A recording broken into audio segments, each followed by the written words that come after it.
Pourquoi Sarkozy n'est pas en prison? Partie 1.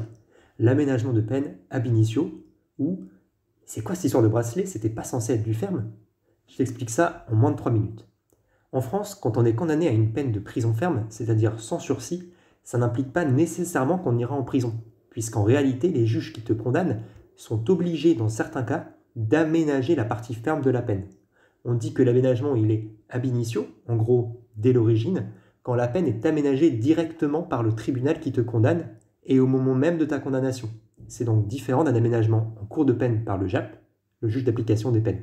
Autrement dit, dans le cadre d'un aménagement ab initio, le tribunal, en l'occurrence le tribunal correctionnel, celui qui s'occupe des délits, dans sa décision de condamnation, il va prononcer une peine ferme, par exemple 1 an, et en même temps préciser qu'elle sera aménagée sous la forme de la détention à domicile sous surveillance électronique, c'est-à-dire sous bracelet.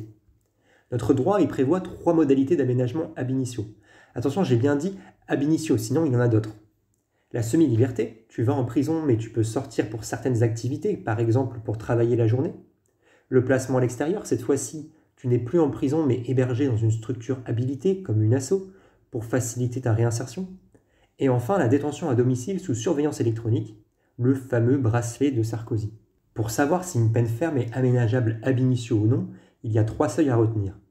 Si tu es condamné à une peine ferme inférieure ou égale à 6 mois, l'aménagement est obligatoire, on dit qu'il est de droit, sauf impossibilité résultant de la personnalité ou de la situation du condamné.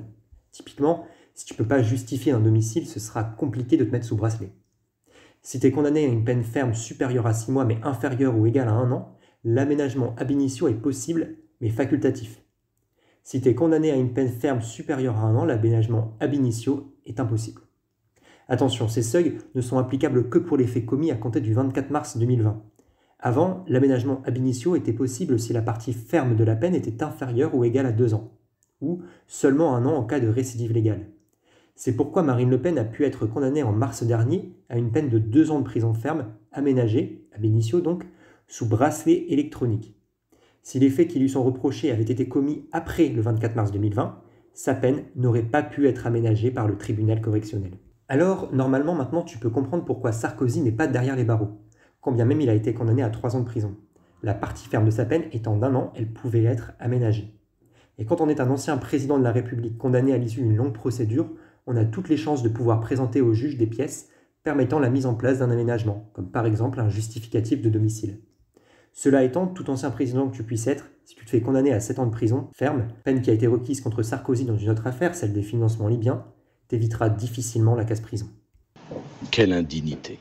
Fais-moi savoir en commentaire si c'était suffisamment clair ou si un autre sujet de procédure t'intéresse, je me ferai un plaisir de te répondre. En tout cas, maintenant, au niveau aménagement ab initio des peines, tu t'y retrouveras.